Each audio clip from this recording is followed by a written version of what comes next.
Looks like we got a whole bunch of new images of that Studio Series 86 Ironhide popping up, but I think we're going to save that as a bigger discussion for the Saturday Night Live stream tomorrow. So be sure to check in for that. Hopefully, we'll get even more images and see what's going on with our Transformer world and all that product. But today, you know what? It's Friday, it's the beginning of the weekend. So I figured, why not we jump into a Patreon listener question? I find that those are always really fun ones because we get to discuss in the comments and really talk about what's going on with our brand. And we have a really good Patreon listener question today that really makes us think a little bit of how big our hobby is. And if you want to be part of the Transformer Slag podcast Patreon and help support the podcast, let us know we're doing a half decent job here in the Transformer world, keeping you educated and informed on what's going on within the brand, within the hobby, and hopefully maybe even saving a little money and learning something from it. Again, patreon.com/Protoman, or check the pinned comment or the description below. What does it get you? If you join the Patreon, it gets your name in the end credit scroll at the end of every segment moving forward. It gets your name pretty much scrolling by when it's all said and done at the end of every segment. So if you want to have your name pop up there, gets you access to the Transformer Slag podcast Discord, where we talk about lore and news and break the news there and share sales and deals so we could save money in our hobby. It's a really nice little close-knit Discord that I try to curate and keep the positive energy there as much as possible in our hobby, because there's a lot of negative energy out there in our hobby. Let me tell you. And depending on what tier you are in the Patreon, you might get a little something in the mail. You might get access to the Transformer Slag podcast Patreon listener question. You might be able to ask one and have it said here on the podcast. And we have one here today, and it's from longtime patron Space Ghostal, and he wants to know, how many Transformer lines are there now? I feel like there is too many. I am not a completist, but it's becoming hard to pick and choose from what to get. MP to Legacy to Shatterglass. It doesn't seem like it's ever going to end. Keep up Prime's work, Space Ghostal. Well, thank you, Space Ghostal, for the question. And man, when I read this, I just turned my head, looked at what I got, and then turned back and went, long answer short, it's a lot. It's a lot. I mean, before I give what I actually started to count and gave you an answer, because I have spreadsheets and a whole bunch of stuff to keep track of my collection. So I kind of do have an answer for you. But even then, it's kind of a half answer. And you'll see what I mean afterwards, because I started hitting a lot of problems. Now, I am a completist. I try to get as much as I can from this hobby. Mostly, I feel almost from a historical standpoint, because I like to be able to have on hand almost everything to reference and look back and really compare when it comes to different product. And I love this hobby. I love Transformers. I love engineering. I love, mechanics. I love that kind of stuff. And every figure is its own little story and tooling and engineering and deco rollouts and all the business of it. But when I started compiling this list, I started going like, man, you hit a lot of weird stuff right away from the beginning, just within the first, century, when you go from 84 to 2000, you already start getting all this kind of weird stuff and going, ooh, do you count that? Do you not count that? Because when you look at G1, you go, okay, G1, 84 up until let's say, if you want to count pseudo G1 of 91, 92, yeah, that should be all one swoop, right? That's all G1. That's a line. But when you look on the Japanese side of things, they weren't one specific line. It was multiple different line segmentations, where it's like you have G1, and then by 1986, it's Transformers 2010. In 1987, it's Transformers Headmasters. In 1988, it's Transformers Super God Master Force. In 1989, it's Transformers Victory. In 1990, it's Zone, and then we go into Battle Stars and Operation Combination, and all of that stuff is going on. And then in the middle of all of that, then you have a sub-segment of, 1, 2, 3 Transformers, or My First Transformers, depending on which side of the globe you're on. So you ask yourself, do those count depending on which side of the globe you're on? Do those count as separate lines? I mean, those separate lines also have unique items in them. They're not just straight up imports of each other on both sides of the globe. Master Force had some unique stuff, and Japanese, lines in general were almost completely unique with stuff like Transformers Victory. But then on the Western side of things, there was a lot of molds that the Japanese didn't get. So do you just completely ignore G1 as a whole and count that as a separate kind of thing? So already right off the bat, we got a problem. And then again, the Fisher-Price 1, 2, 3, the Play School 1, 2, 3 Transformers and all that kind of stuff. That kind of also is, Japanese had a different thing than the Americans, and they had different color schemes and rollout decos. And then when you go into G2, you have the G2 stuff. Then when you get into Beast Wars, Beast Wars is fine until you once again go, well, what about the Japanese side? Beast Wars 2nd, Beast Wars Neo. A lot of unique stuff going on there. Even Japan's Beast Wars Vanilla, we'll call it, just vanilla Beast Wars in Japan. There was a lot of unique items there, unique paint schemes, unique characters, unique rollout of product. Do you count it as a separate line? Or is there Beast Wars USA, Beast Wars Japan, Beast Wars Neo, Beast Wars 2nd? Is that all separate, entities right there? Or those different lines? Then when you get into Beast Machines, do you count Beast Machines and then Beast Machines Dinobots? Is that, a separate line? Is it just a spin-off or whatever? Then when you have the Japanese side of things with Beast Wars Returns is what Beast Machines was called over there. Is that a separate line? Yeah, those had unique colors, unique decos. It gets crazy. And just before you lump into the 2000s, Car Robots and Robots in Disguise, both are kind of the same thing, but also very different. I don't think there's two figures in that entire line that share a 100% same deco. Each figure has one little Predacon logo put somewhere differently or an Autobot logo put somewhere differently.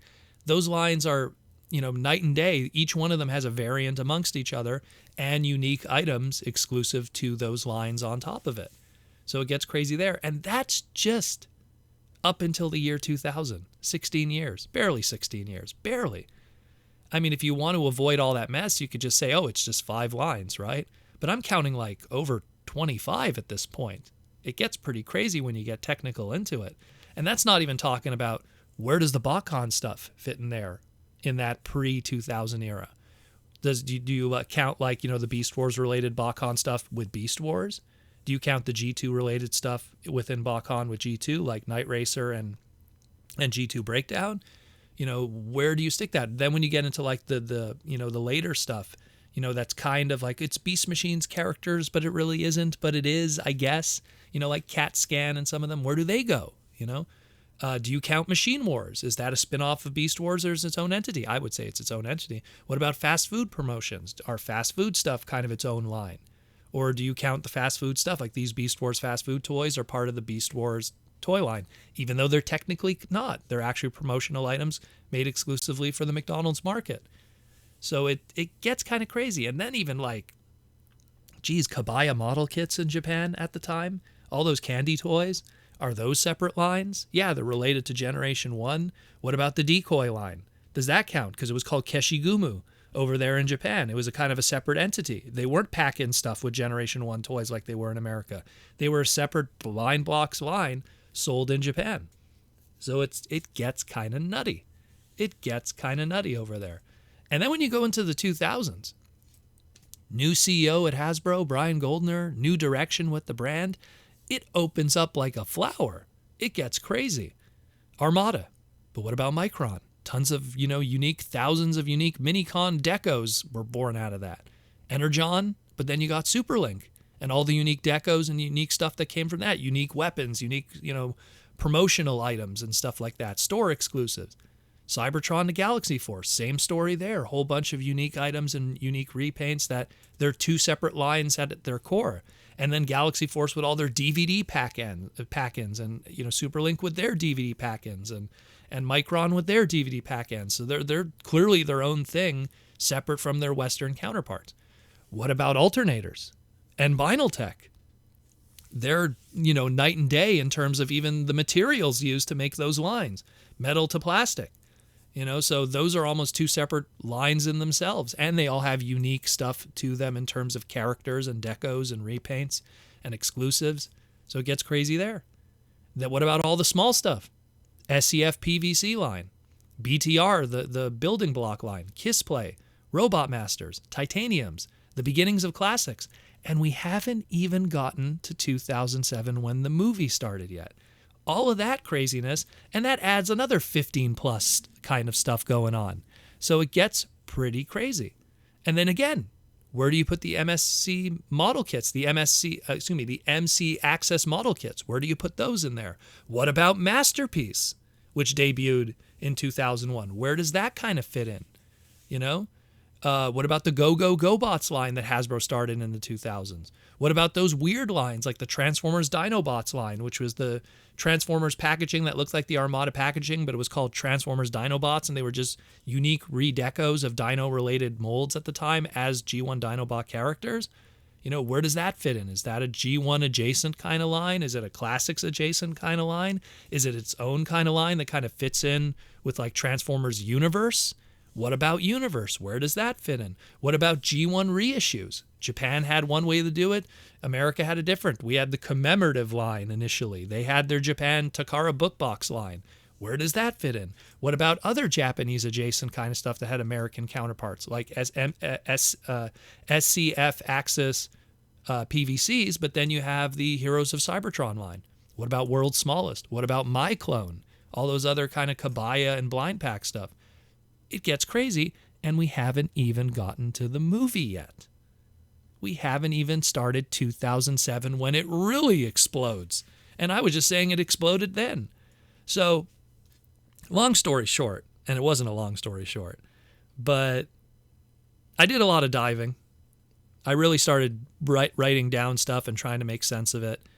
And I kind of came to a loose conclusion of up until 2022, and obviously as of this recording, that list will change and that number will change significantly. Literally probably tomorrow they could announce a new line and my answer is incorrect.